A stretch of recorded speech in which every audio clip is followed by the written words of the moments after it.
Thank you very much. And I also, as I suppose, co-host of the function, want to welcome my colleagues from UNISA and Free State University to this event, to this discussion, to this conversation, because as has already been said in the last remarks of the Dean, this, in my view, is a national problem.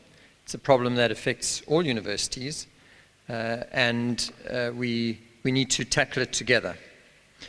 And in the 20 minutes that I have, there's too much to talk about everything, so I've chosen to focus on the main question, which is, what is transformation in higher education? And I'm also going to limit it to, which I also understood sort of to be the format, to saying, how do I think UCT looks at transformation in the higher education sector? I'm not going to presume to talk for other universities, but clearly there must be massive overlap between all of us. The challenge in addressing a panel, or being part of a panel addressing this topic at this moment, is that it has, as the chair said, been triggered by a particular debate around the black professoriate and the paucity of black academics, particularly in senior positions.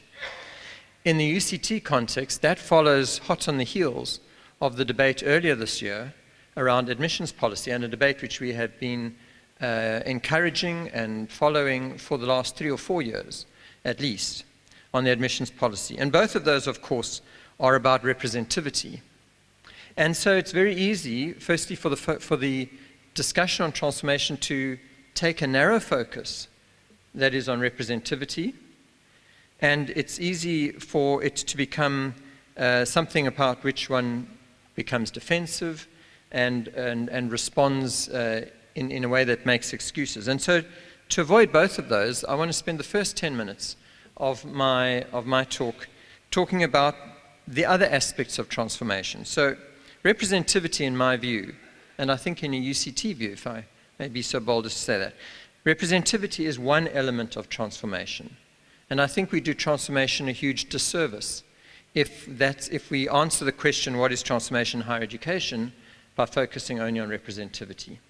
I will certainly come back to that. But representativity is one element of the internal aspects of transformation, in other words, transforming the university itself. But that is only half of what transformation is.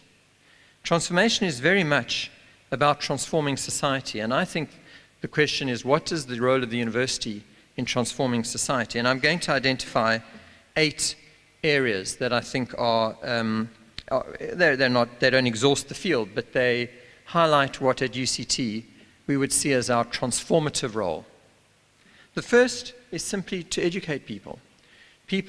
Students come out of often very poor backgrounds, out of homes that have not had education or that have been stuck in jobs that do not enable them because of lack of skill, competency and training and education, to rise up the ladder, the income ladder, to engage with the world of literature, to engage with the world as active citizens, to engage as political beings.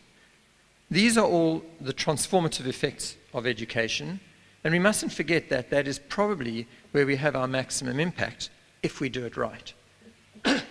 And I qualify by saying if we do it right, because it seems to me we do not achieve the goals of transformation if a lot of our students fail or drop out and don't complete their degrees. We do not achieve the goals of transformation if, having achieved a degree, they cannot get jobs, if their degrees are not valued by employers, or if they cannot start up their own businesses. And so one of the areas in which I think the whole sector should be paying much more attention in transformation is, are we achieving that goal? Are our students and graduates getting jobs? We hear a lot about graduate unemployment. We would be doing a huge disservice if, after creating significant indebtedness in families and individuals, they don't then have the rewards. And that is about a quality education. UCT, as part of the Western Cape Higher Education Consortium, did a graduate destination survey to find out how long does it take our graduates to get jobs. Do they get jobs? And fortunately, and as regards UCT, we find that about 95% of them who want to have jobs within 18 months. So, but that's, I think, a national project, and we would be failing if we didn't do that. It's not only about getting the curriculum right, it's about all of the other soft skills that go with being effective in the workplace: ethics, discipline, confidence, and also work experience. And I think the extension of curricula into internships and work experience is going to become part of that job. So that's the first. The second I want to focus on is the commitment to the success. It's linked to just the education process and the quality of it, but it's to ensure that most of those who start graduate. We all face challenges, but this is hugely resource intensive: the academic development programs, the appropriate placement of underprepared students, and I'm proud to say, as far as we can tell, UCT has very good, perhaps the best, success rates of these students in the country, because we, for many years, have been investing in this and continue to do so even more. Thirdly, I think our goal is to create not just people who get jobs, who pass and who get jobs, but transformational leaders. And so we need to wrap around the intramural curriculum things like leadership training, volunteerism, commitment to social justice issues in the curricula and extracurricular. Projects like the Global Citizenship and Leadership Project, which started as an optional project with a small group of students and is now spreading into engineering, into commerce, into many other curricula, into health sciences. Multilingualism is part of that as well. Exposure to inequality in society. It should not be possible for a student to spend 3 or 4 years at university coming out of a sheltered background, a middle-class background, not to be fully conscious and aware of the nature of inequality in society in South Africa, what it looks like, what its causes are, and how we might address it. And so all students should have some form of community service as part of their degree, and progressively I think we're introducing that. All information science students, most law students, all health science students, very many engineering students are now have the opportunity or are required to participate in those sorts of programs that give them that exposure. Fourthly, making our expertise as a university, this incredible resource that we have here, the brain power, the equipment, the technologies, making all of that available to answer the big questions, the big challenges that society faces. And as many of you know, from those of you from UCT will know, we have done so quite explicitly. We listed 5 big challenges: the school education system, poverty and inequality, climate change and development, safety and violence or crime, constitutionalism. And we said these are things which the university as a whole must address, not because of the accident of someone thinking that it's an interesting project or it coincides with their research interest, but because it's a duty as a university that wants to transform society to become involved and to allocate the resources to do that at a trans-institutional level. Next, fifthly, we need to be responsive as a research institution to the needs of communities. And so engaged scholarship is a major thrust of what we do. And we have now developed, I think, a system which we can be very proud of. We have, for example, the Knowledge Co-op, which is a portal and an office where community organizations, NGOs, schools can come with research projects. They get matched up with postgraduate students, honors students, and something like 200 projects have been completed in the last couple of years. But it's not just engaged scholarship by students, but by academics. The annual Engaged Scholarship or Social Responsiveness Report reflects numerous areas of academics applying themselves to key problems. Pick up one from the Graduate School of Business, made aware of the fact that retail food outlets have set such high standards for the food that many small farmers can no longer compete, and the small farmers are going out of business. And so addressing that problem through an intervention that, driven by the retailers, that increases the ability and actually results in the survival and the flourishing of those farmers. That is engaged scholarship, which doesn't lead to publication. It's not pushing the edges of knowledge, perhaps, but it's something we need to do as a university because we're a transformative university. Sixthly, research in general. 90% of the new knowledge we create in our research programs is in response to real-world South African, continental, and global problems. Vaccines for TB, drugs for malaria, renewable energy policy, the first wind map of the country, which will enable the rapid growth of wind farms, traditional courts and understanding the legislation around that, land restitution, numerous projects, numerous research programs in every single faculty are addressing the challenges and the problems we face, pushing the envelope of knowledge, transforming society. Seventh is the role of the university in democratizing society. And here we have particularly the role of public intellectuals, which we have nourished, I believe. We have created some positions which are almost specifically created in order to perform the role of public intellectuals and adapted a workload profile around those jobs that recognizes some of that work. We have tried to nurture in student government, in student leadership, and amongst faculty, and through the active stance that the university takes, whether it's marching to Parliament to protest the Protection of Information Bill, whether it's protesting and campaigning against crime in the townships, in various ways promoting the idea of active citizenship and of the role of the university as an institution that protects democracy and promotes it. All of this, there was an eighth, I think. Yeah, there's an eighth. Very briefly.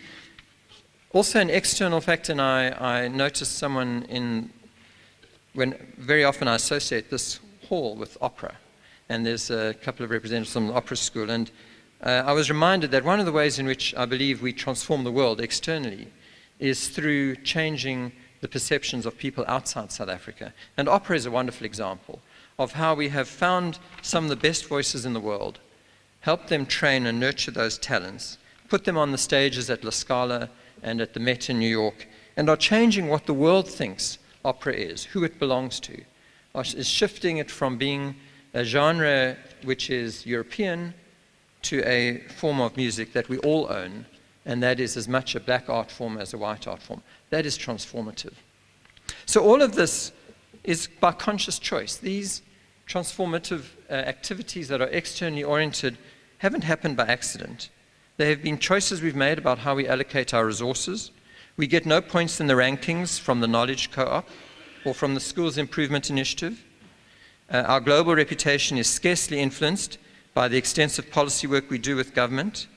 The allocation to extension programs and academic development programs and extra tutors doesn't score us anything in any of the measures of global reputation. They're choices that we make and we want to play because we want to play a role that maximizes our transformative role, that addresses poverty and inequality, that improves the quality of the students' degrees, and that the future we transform the future through the next generation of leaders, through research, and through confronting history and creating that future. Let me now turn to the internal transformation, transforming the university itself. And here the first dimension is access to students who were previously excluded. How do we do that? How do we change it so that the child driving into town from Mitchell's Plain sees the university on the hill and sees this as their birthright in the same way that the student from Bishops has always thought of coming to UCT as his birthright? We need to do that through, firstly, policy. We need to, and measuring what people think. So we do surveys now in the schools, in Khayelitsha and in the Cape Flats, to say, why do people think about UCT in the way they do, and what might change that? We do marketing. We send teams into the schools. We set up financial systems which ensure that any student we accept academically will be funded and will not be prevented from coming here for financial reasons. We adapt an admissions policy which we believe had pretty successfully achieved that sense of birthright or that sense of access for black students coming from Bishops and Westerford, but had not yet achieved that for students coming from disadvantaged township schools. And so we've changed the policy explicitly to say those are the schools and the kids from those schools that we want. So, and then we work in the schools themselves so that more students in the schools are able to compete and get into UCT. Once they're admitted, we need to ensure that through things like that their adjustment is supported through things like the first year experience, residences, integration, national benchmark tests, academic development. So students' access and success are the first internal form of transformation. Second, staff, employment equity. Now, this has been the big debate, and I think we'll come back to that in question time, so I won't spend, and I've written quite a lot about it, so I don't think I need to go into in detail, but in short, we think that at the junior levels, we're making progress. We can see higher proportions of recruits at lecturer, senior lecturer level. At the professorial level, it's still very, very small, but it's because it's a national problem. The numbers of black professors at universities are published, and we're somewhere in the middle of that. And we believe that it's because the pool of black professors, of people who are eligible to be appointed as black professors, is small. And that's a key external constraint over which we have little control. But there are things that we can do internally. We can firstly be vigilant in our selection committees. So for example, right now we are reviewing all the selection committees and all the applicants to those committees of the academic committees of the last 2 years to say, is it possible that there is a bias in the selection committee, or what is the extent of that bias that may have resulted in black candidates being overlooked at all levels? And so that will be an independent review. We talk to the employment equity reps from the committees and get feedback. We do surveys of people who resign from the university, black and white, to say to what extent is the resignation triggered by the institutional climate, that this is not a welcoming place. We attempt to accelerate career paths through we first have induction programs for new academics and accelerate the career paths through the Emerging Researchers Program. We have an employment equity fund, which we will double next year, so that if we spot a talented or qualified black academic but don't yet have a job available, that we can offer them a job, not just black, also senior women academics, with extra funds when jobs don't yet exist. And in general, but as I say, we can still do more. I think what we have to do is to create a sense of urgency and priority. And in a sense, we're copying the strategy that we followed around the admissions policy. We need to talk about this a lot. It needs to be on everyone's minds. It needs to be written about in the newspapers. We need to receive submissions both from the public and from the community, the internal community. We need to create a sense of urgency amongst heads of departments and deans. We need to set key performance areas for heads of departments, not only about the appointments, because that we think is more constrained because of the external pool, but about building the pipeline, that they have targets for how many honors, masters, and PhD students they recruit. Perhaps where past efforts have failed, we need to also focus much more on mentoring. So that's in connection with staff as the second area. The third is the institutional climate itself. And this is a big issue, and also what something I think we've been conscious of for 5-6 years since I came here. And how have we tried to address that? Are you looking at me in time? Okay, so 1 minute, then I'll stop in 1 minute. Around institutional climate, we have, for example, and this is very complex, and we recognize that. And the idea, what we need is more ideas and how to do it better. These are the things we've tried and are doing. We've renamed lots of buildings because we recognize that the architecture of the place and the history says to people from different cultures and different language groups that maybe they don't belong here. So we have now the Mafeji room, we have the Duma Bakwa room, we have the Adil Murat, the Dalla Omar, the Neville Alexander, the AC Jordan, the Jack Simons, the Madiba Circle. In the last 3 or 4 years, we have made a significant effort to shape and the symbolism of the university. We have a so-called heritage trail, which is large plaques which give a critical view of the Rhodes statue, or the rugby grounds, or the Jamison Hall, and many parts of the university which are founded on colonial or imperial or other aspects of our history around which we should be uncomfortable, we should feel awkward. Those are all areas that we try to be critical of publicly. Multilingualism, multicultural competencies. We for 3 years ran the Kaluma program of retreats, multicultural competencies, and then the ADAPT program. Some 2,000 staff participated in these. Artworks and pictures, and for example, right now we're addressing the issue of the slave memorial. These are all efforts through the symbolism of the university to address the culture. Perhaps most importantly, what I feel about the university in terms of the climate and the culture is the openness of the debates, the race debates. We name race, we talk about it a lot in the newspapers, in these sorts of fora, the students talk about it, and I think that in itself is transformative. The letter that was referred to by the chair, by 19 academics, is a really thoughtful letter. And what I really enjoy about these debates at UCT, I think, this is how I feel about them, is that they do not attack the individuals. People are not playing the race card.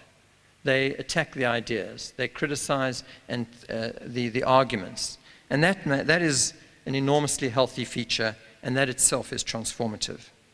We address curricula, not enough, I think. We have introduced an ombud and disco because there was a concern that perhaps people just felt they might be victimized if they raised issues, these sorts of issues, and the ombud is a safe space where these can be addressed. So I think we are making progress, but what's clear to me every day when I talk to black students in particular and black staff is that there are two worlds. There's the world that I'm talking about where we think we're making progress, but there's clearly another world in which people are feeling disconnected, not included in the institution, and that generates a mistrust of the selection committees, of how the institution works. And I have no reason to doubt that those experiences are real, those experiences of alienation, of sometimes being invisible, and that we need to address that, and we need to do so by calling on everyone to participate in the debates. Sometimes we may be criticized that is passing the burden of transformation onto black students and staff. I think the other side of that is that whites cannot easily and should not speak for black students and staff, and so it is a debate that we all have to commit to participating in. So thank you.